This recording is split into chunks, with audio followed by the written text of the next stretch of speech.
woi listrik tuh diisi dulu, woi aqua galon tuh habis. Untung saya nggak gitu. Uang belanja nggak cukup nih tadi gitu. Enggak, itu Kenapa juga pulangnya malam? Itu juga. Kenapa nggak ada kabar? Kamu dari mana aja sih nggak ngabarin? Nggak kayak gitu. Kok handphonenya mati? Aku nggak gitu. Siapa? Gitu. Aku nggak gitu. Harusnya kan nggak seperti itu, gitu. Cuma ya zaman era digital sekarang, niatnya udah nggak mau nonton. Cuma ada yang DM saya. Tadi mau nggak mau akhirnya saya tonton juga, penasaran gitu. Sedih banget aku kan sedih. Hai teman-teman Dede, ketemu lagi di Ngode. Ngobrol lebih dekat bareng Darius Dona. Kali ini kita akan ngebahas satu tema yang penting banget karena dalam sebuah hubungan itu biasanya kan salah satu yang paling banyak terjadi adalah masalah. Betul. Nah, kali ini kita akan ngajak kalian untuk membahas 8 cara untuk menyelesaikan masalah bagi suami istri. Yang kita tahu ya bahwa dalam rumah tangga masalahnya tuh kompleks banget. Yes. Dan aku selalu ingat bahwa Darius bilang kita hidup sendiri aja punya masalah. Hidup berdua, menikah, masalahnya nambah. Apalagi ketika sudah punya anak 1, 2, 3, makin banyak dan makin kompleks lagi masalahnya. Betul sekali. Tapi yang paling penting jangan fokus sama masalahnya, tapi gimana cara menyelesaikannya dan harus move on. Harus move on. Yes. Supaya masalahnya benar-benar tuntas dan kita menjalani hidup dengan lebih tenang, lebih bahagia ya. Nah, kalau dari sisi laki-laki itu mungkin kebanyakan laki-laki akan menilai atau melihat sebuah masalah itu cenderung menggunakan logika. Ya. Jadi ya udah fokus deh sama gimana caranya nyelesain masalahnya. Bukan sama ekses yang ditimbulkan dari masalah itu, terutama dari sisi perasaan. Ya. Gitu. Jadi biasanya kayak aku gitu ya. Aku dealing dulu with myself, udah emosinya udah lewat segala macam baru ngomong sama kamu, ngobrol baik-baik gitu. Sementara kalau wanita itu lebih terbuka mengekspresikan perasaannya, emosinya. Emosi dulu ya. Kesannya gimana ya, emosi dulu gitu ya. Kalau misalnya ada masalah tuh biasanya dia langsung mikirin dia sedih nggak, dia gimana perasaannya dia menghadapi masalah itu gitu kan. Dan memang cenderung lebih pengen divalidasi emosinya ya. Yes. Sehingga mungkin di situ jadinya untuk setiap pasangan jadi tantangan untuk bisa ketemu cara menyelesaikan masalahnya seperti apa. Yang satu berpikir dari sisi logika, satu berpikir dari sisi perasaan, emosinya. Nah, ini perlu jembatan, perlu titik temu. Nah, kalau perempuan juga selain harus divalidasi perasaannya oleh pasangannya, kita juga seperti harus punya teman curhat gitu. Teman ngobrol. Teman ngobrol untuk mencurahkan isi hati dan pikiran kita. Bener nggak gitu buat perempuan-perempuan atau wanita ya di luar sana? Jadi backgroundnya gitu ya, dalam menghadapi sebuah masalah laki-laki itu lebih banyak atau biasanya lebih berpikir logis, sementara perempuan tuh lebih mengutamakan perasaannya. Yes. Nah, ini dia 8 hal yang bisa kalian lakukan bersama dengan pasangan saat terjadi masalah dalam hubungan kalian. Yang pertama, komunikasi secara terbuka dan jujur. Ketika kita mampu berbicara dengan terbuka dan jujur sama pasangan kita, itu kita sebenarnya sedang menyampaikan isi perasaan, pikiran, dan keinginan kita dengan lebih jelas. Ini yang bisa menjadi alat untuk mengurangi kemungkinan terjadinya kesalahpahaman yang justru seringkali jadi akar masalah. Kalau tadi kamu bilang wanita itu butuh teman curhat, teman ngobrol. Nah, ini pasangannya, jadiin teman curhatnya, jadiin teman ngobrolnya. Dan laki-laki juga harus bisa jadi pendengar yang baik. Iya, jangan menangkap isi pikiran, perasaan, keluh kesah pasangan kita. Tapi aku setuju sih, jadi jangan curhat sama orang lain gitu kan, karena kita nggak pernah tahu feedbacknya akan seperti apa dan mungkin bisa jadi nambah masalah baru gitu ya. Karena perspektifnya udah beda lagi. Betul. Contohnya Bu Dona, kira-kira apa yang pernah kita alami tentang keterbukaan dan jujur soal masalah yang dihadapi? Oke, mungkin kalau dari pengalaman aku sama Darius, salah satunya perempuan itu selalu mengungkapkan perasaannya gitu kan, kayak misalnya nih kamu kemarin misalnya mendapat peran dalam sebuah series, ya sebut saja Open BO lagi gitu ya. yang itu contohnya langsung. Iya, contohnya udah itu aja yang paling deket Pak. Yang satu kan belum tayang. Yang ini udah tayang, udah tahu. Ibu, bahannya banyak. Banyak banget ya kan.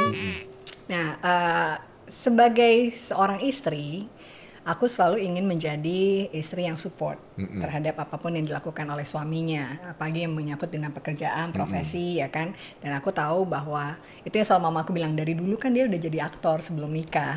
Jadi jangan jadi istri yang justru menghambat gitu. Dengan misalnya karena Darius harus mendapat peran di series Open BO lagi itu dengan ada intimate scene yang kalau kamu tanya aku secara ya aku sebagai wanita gitu ya pasti nggak rela, pasti nggak mau gitu kan. Dan cuma kalau misalnya berpikir bahwa aku adalah istri yang ingin selalu mensupport suaminya, karirnya, pekerjaannya gitu kan, ya aku harus menenangkan diri aku, mengontrol perasaan aku agar aku bisa memberikan izin kamu tetap bisa syuting.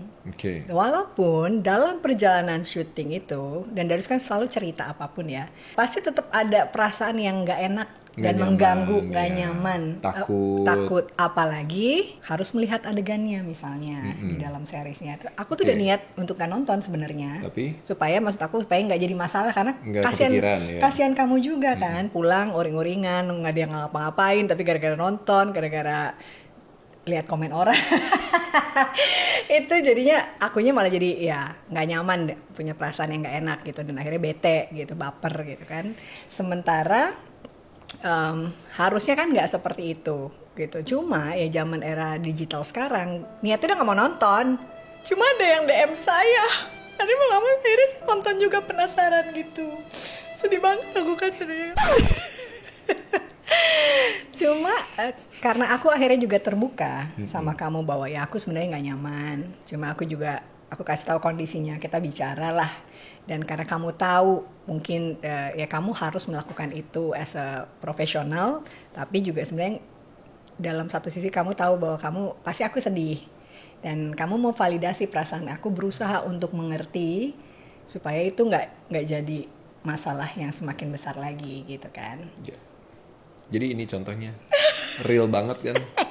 Donna bicara secara terbuka dan jujur tentang apa yang dia rasakan, dia pikirkan dalam proses kita di rumah tangga gitu ya. Dan di saat bersamaan aku mencoba untuk jadi pendengar yang baik, menangkap vibrasi emosinya, dan memvalidasi ya bahwa memang itu sebuah momen fase yang mungkin nggak nyaman buat kita berdua, tapi kita sudah komit untuk mengambil keputusan itu dan ya ngelewatinnya bersama-sama gitu. Itu yang pertama. Contohnya itu. Contohnya berat banget saya. Oke, sekarang yang kedua, pilih waktu yang paling tepat untuk membicarakan masalah. Timing is everything ya. Jadi kalau ada masalah yang perlu dibicarakan, jangan selalu buru-buru untuk konfrontasi, untuk menegur misalnya ya coba tenangin diri dulu, kasih waktu, tunggu dua belah pihak tenang, udah lebih jernih berpikirnya. Jangan juga bahas masalah ketika misalnya salah satu tuh lagi masih capek habis kerja, atau lagi marah, lagi tensinya tinggi banget gitu ya. Apalagi lagi kerja, lagi tengah-tengah kerja, itu better tahan dulu aja, biarkan fokus sama pekerjaannya. Kan hidup itu kan maunya bersama untuk selamanya kan, jadi kita punya waktu banyak sebenarnya untuk membahas satu hal gitu. Dan kalau gitu kira-kira kapan sih waktu yang tepat untuk bisa ngobrol? Ya tentunya tiap pasangan beda-beda, punya ada kebiasaannya sendiri-sendiri, dan memang yang harus dilakukan adalah cari waktu yang sebaik mungkin untuk bisa ngobrol. Kalau misalnya memang belum ada waktunya, boleh juga diajak ngobrol untuk aku pengen ngomong sama kamu, kira-kira kapan bisa ngomongnya. Bukan mencari waktu tapi membuat waktu. Gitu. Menyediakan waktu gitu. Dan di situ kan kelihatan nanti komitmennya, apakah memang dia niat atau enggak untuk hadir dan menjadi bagian dari penyelesaian masalah yang dihadapi gitu ya. Contohnya kalau kita, tapi contohnya harus saya ngasih Bapak dong. Ingat nggak? Aku biasanya ngetes. Jadi kalau aku yang sebel, biasanya aku akan diam dulu. Diam, terus nanti kalau udah tenang, baru aku minta sama Donna, boleh nggak kita ngobrol masalah yang ini gitu. Jadi momennya itu biasanya entah pas mau tidur, sebelum tidur, atau bangun tidur gitu. Atau kalau lagi santai, lagi weekend misalnya nggak ada kegiatan apa-apa, ya bisa jadi di tengah hari gitu, kita ngobrol. Yang pasti ngobrolnya biasanya di kamar, berdua, tanpa ada orang lain. Dan itu benar-benar niatnya buat ngobrol, bukan buat menghakimi, bukan buat mencari-cari kesalahan gitu. Tapi menyampaikan apa sih dari perspektif aku ke Donna. Lalu aku juga harus menangkap apa perspektifnya Donna ke aku. Tapi waktunya memang di-create. Iya. Gitu. Nggak bisa langsung konfrontir gitu. Karena kalau konfrontir pasti nggak selesai. Iya, karena Pasti itu pernah berantem. terjadi juga sama kita. Aku dulu kan kalau kita punya masalah, biasanya dulu Darius diem, terus aku nggak bisa didiemin gitu. Jadi aku konfrontir, saya dong Maybe, kenapa sih? Kamu Ayo, kenapa selesai dong." kok malah diem aja, ada apa Nah, sih? yang ada malah jadi makin sebel. Akhirnya kita jadi berantem, bukan berantem karena masalah sebenarnya, Iya, malah berantem gara-gara itu. gara-gara waktu, Gitu. ya gitu. Atau juga aku lagi Ada yang kerja lepas. misalnya, lagi kerja terus Donna datang dengan bukan masalah sebenarnya, tapi satu hal yang memang dia pengen cerita aja gitu. Cuma aku nggak bisa nanggepin karena lagi kerja gitu. Itu juga satu hal yang jadi pelajaran lah buat kita bahwa di satu sisi mungkin aku juga bisa menanggapi, bentar ya sayang, kalau sekarang ngobrolnya gitu, bentar ya sayang, aku selesaiin dulu, abis itu aku ngobrol sama kamu. Gitu. Kalau dulu bisa berantem gara-gara itu.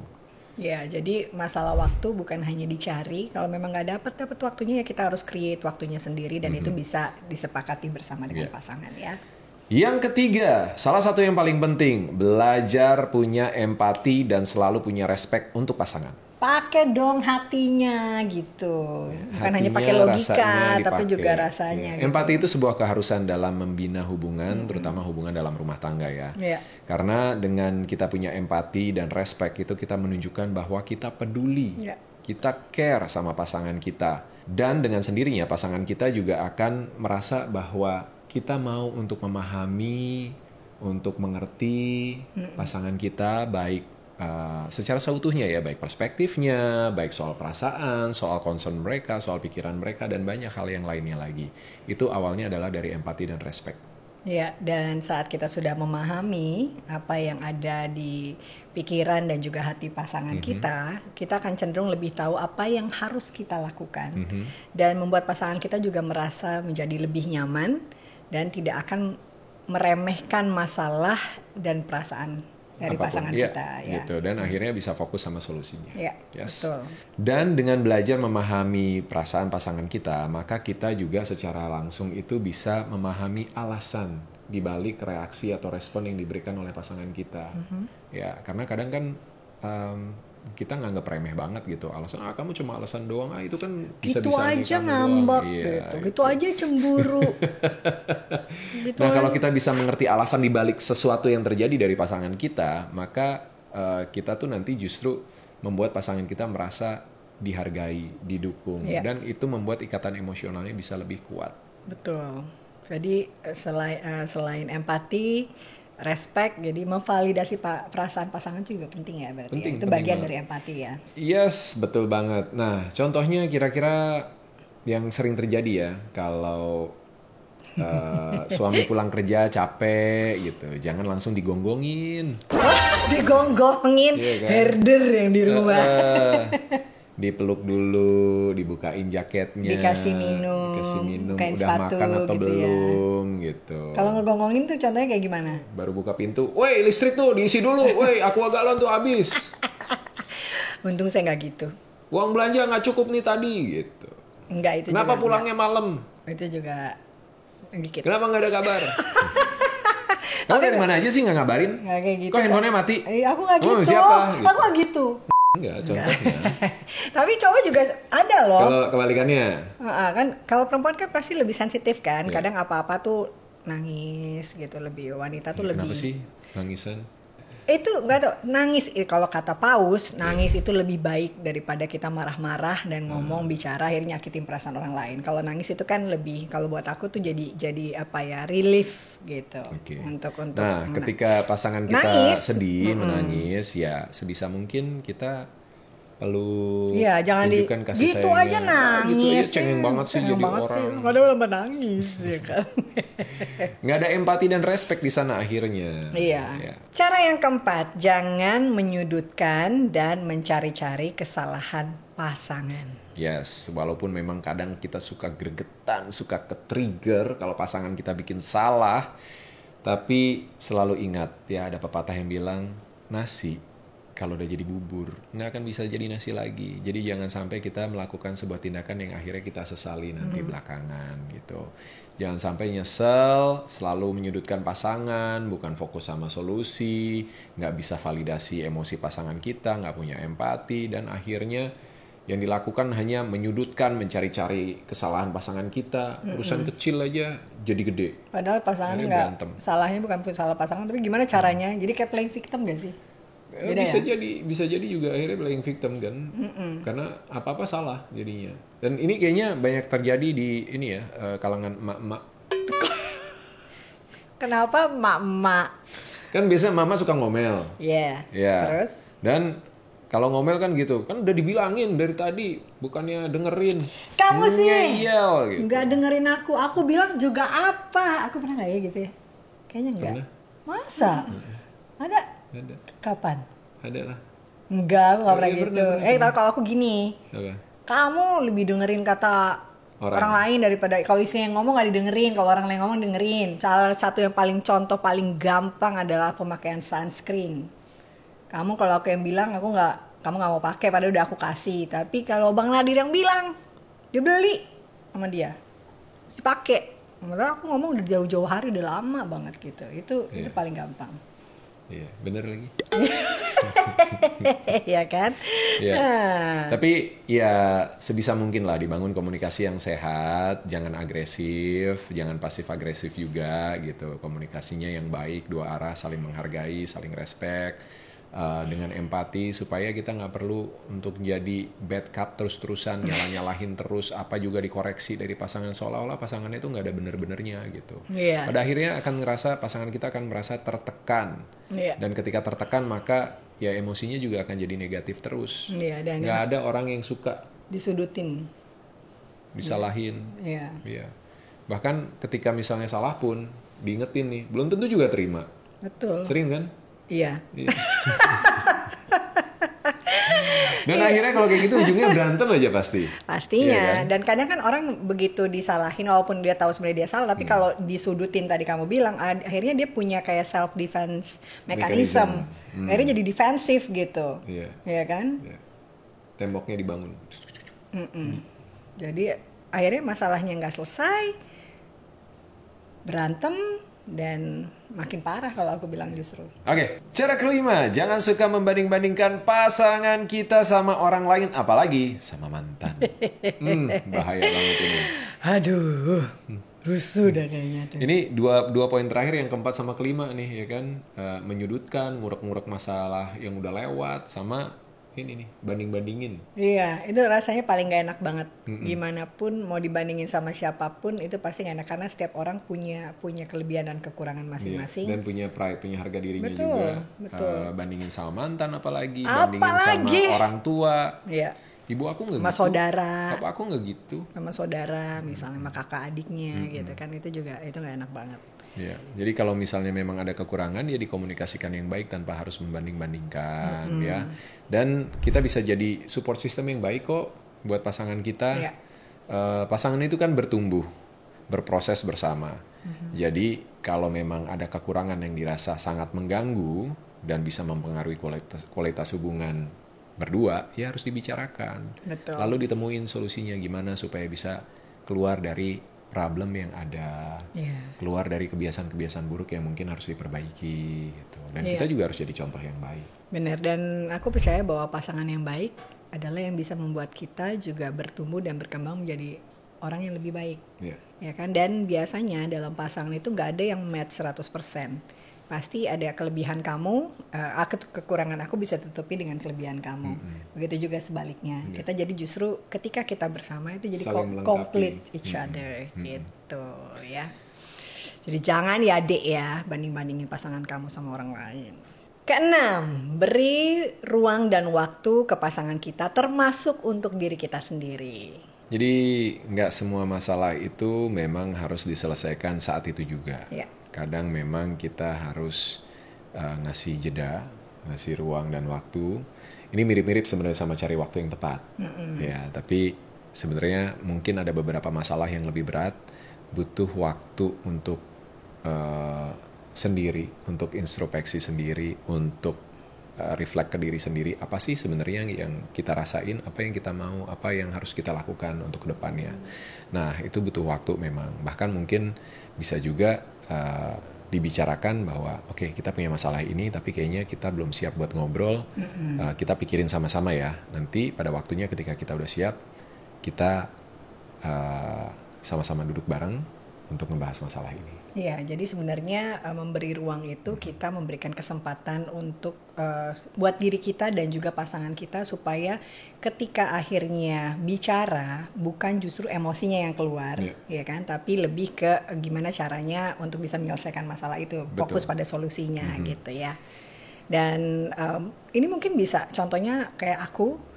Kalau misalnya lagi sebel sama kamu atau apa, kadang kan dulu konfrontir kan, lagi kerja juga saya donder soalnya. Tapi maksud aku butuh waktu lebih baik. Kalau aku mungkin orang ada yang kalau punya masalah sebelum tidur malam harus sudah selesai. Tapi aku justru butuh tidur. Ketika aku tidur, kayaknya pikiran aku tuh bisa lebih rileks. Jadi besok pagi baru bisa akhirnya ngobrol sama kamu gitu. Lebih enak lah gitu perasaannya. Jadi mungkin tapi tergantung mimpinya juga ya. Kalau mimpinya buruk makin kesel kayak. Tergantung masalahnya sih sebenarnya, Bu. Kalau masalahnya berat mungkin bangun tidur tetap akan ke bawah gitu. Bahkan mungkin butuh healing dulu, butuh naik gunung dulu, mungkin kita pernah bahas kan di coping mechanism itu. Jadi macam-macam sebenarnya. Bentuknya bisa beragam tergantung kondisi yang dihadapin oleh dua pasangan ini. Tapi ini satu hal yang paling penting juga buat pasangan, memberikan ruang dalam hal apapun ya, bukan hanya dalam hal masalah aja. Itu penting dan nggak semua pasangan bisa melakukan itu. Iya. Itu dan kita juga harus belajar untuk bisa menerima pendapat, pikiran, perasaan pasangan kita gitu. Kalau kita buru-buru, takutnya nanti yang ada malah denial, nggak mau disalahin, maunya benar sendiri, karena belum selesai sama emosinya. Dan jadi penting untuk bisa memberikan jeda buat diri kita dan juga pasangan kita supaya bisa berpikir lebih jernih, tenang dan positif ketika ada masalah. Yang ketujuh, salah satu yang paling penting juga adalah belajar untuk minta maaf dan juga memaafkan. Nggak ada manusia di dunia ini yang nggak pernah bikin salah. Dan manusia itu tempatnya salah. Bener banget. Kalau aku ya mungkin Tuhan aja selalu memaafkan kita, masa kita sebagai sama manusia enggak sih gitu kan. Dan tapi ada loh orang-orang yang memang sulit gitu untuk memaafkan atau minta maaf gitu, karena mungkin tidak pernah terbiasa dari kecil diajarkan untuk meminta maaf ataupun juga memaafkan gitu ya. Kita juga pernah lewatin dalam kehidupan kita berumah tangga, ketemu sama satu orang yang susah banget minta maaf. Tapi akhirnya dia mau belajar. Dia akhirnya mau belajar dan akhirnya bisa untuk mulai minta maaf. Dan minta maaf itu bukan sekedar di mulut ya. Ya udah maaf ya. Maaf deh. Ya udah biar lama daripada lama. Ya udah maaf deh gitu. Enggak gitu, maafnya tuh tulus, balik lagi ke niat. Karena sebetulnya apapun itu bisa dimaafkan. Mungkin ada dua hal yang rasanya sangat berat untuk dimaafkan dalam hubungan pernikahan. Satu, KDRT. Dua, selingkuh. Mungkin bisa dimaafkan, tapi gak bisa dilupakan. Gitu, jadi dan itu akan jadi lagi trigger masalah lagi di kemudian hari biasanya ya. Apalagi kalau orangnya yang sudah berbuat salah nggak mau berubah. Dan sebagai pasangan, kalau pasangan kita sudah memberanikan diri untuk meminta maaf, apalagi kalau sebenarnya itu bukan kesalahannya dia, kita juga harus menghargai, menerima permintaan maafnya dan memaafkan juga, dan akhirnya menyelesaikan masalah secara dewasa. Itu butuh kedewasaan dan kebesaran hati dari dua orang untuk benar-benar menyadari apa kesalahannya sebelum minta maaf, lalu minta maaf dengan tulus dan punya komitmen untuk tidak mengulangi lagi. Yang satu ya memaafkan dan menerima tanpa mengungkit-ungkit lagi masalahnya apa, kesalahannya apa. Gitu. Kita bisa menilai kok orang itu tulus atau enggak. Benar. Pakai feeling tadi. Dengerin lagunya aja.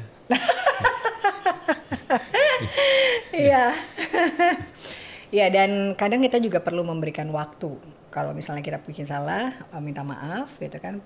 Memaafkan itu juga butuh waktu soalnya, ya kan. Jadi memberikan waktu kepada pasangan kita untuk mau memaafkan kita. Kalau kata Donna tuh kalau minta maaf itu don't say it if you don't mean it.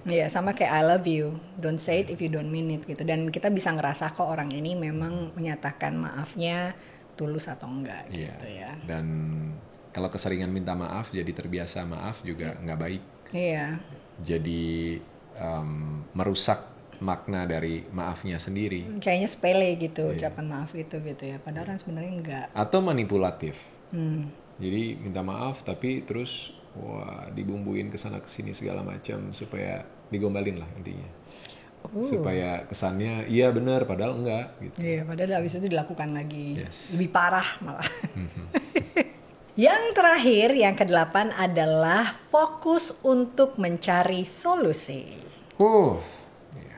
Kalau udah sampai ke tahap yang terakhir ini, fokus mencari solusi harusnya dari yang poin 1 sampai ke 7 itu udah bisa dilakukan. Udah lewat ya. Udah lewat, baru bisa fokus untuk cari solusi. Fokus untuk menyelesaikan masalah dengan cara yang konstruktif. Ya, jadi tahu bahwa ada kesalahan mungkin atau ada isu, lalu diselesaikan secara dewasa dengan poin-poin yang tadi, dan pada akhirnya adalah mencari kesepakatan bersama. Oke, apa nih yang harus kita lakukan? Maunya gimana? Iya, akhirnya ada kompromi dan adjustment di sana gitu kan. Ketika akhirnya kita fokus pada mencari solusinya gitu. Dan akhirnya dari sana bisa sama-sama untuk belajar dan menerima perspektif baru, value yang baru gitu ya, adjust dengan kondisi-kondisi yang baru dan menyepakati bahwa oke, ini kesepakatan kita coba jalanin ya. Dan mungkin belum tentu solusi yang diambil saat itu adalah solusi yang mutlak, yang absolut. Bisa jadi ternyata setelah dijalanin kayaknya perlu adjustment lagi nih, perlu ngobrol lagi nih, bisa aja gitu. Dan itu bisa membuat hubungan kita menjadi lebih seimbang. Iya. Dan balik lagi mencari titik temu kesepakatan bersama mau seperti apa ngejalaninnya. Dan kita juga belajar untuk menghilangkan ego.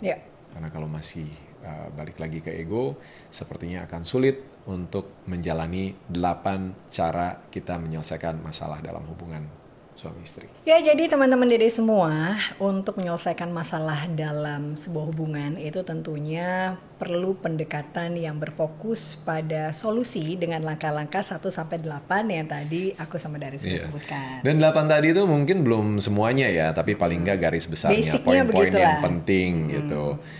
Sebagai langkah awal untuk bisa memahami isu atau masalah yang ada sebenarnya seperti apa, bagaimana cara menyelesaikannya. Karena hubungan yang kuat itu tidak terbuat dari orang-orang yang sempurna, melainkan dari orang-orang yang mau belajar untuk menerima kesalahan satu sama lain dan mau bekerja sama untuk memperbaikinya. Setiap masalah dalam hubungan adalah kesempatan untuk belajar dan tumbuh bersama, karena setiap tantangan yang dihadapi dengan empati, respek, dan kasih sayang akan memperkuat ikatan cinta. Cinta yang dewasa adalah ketika kita bisa saling menerima, belajar memaafkan, dan memperbaiki diri dari kesalahan yang terjadi, bukan hanya sekedar mencari kesempurnaan dalam diri pasangan. Sampai ketemu lagi di ngode berikutnya. Bye.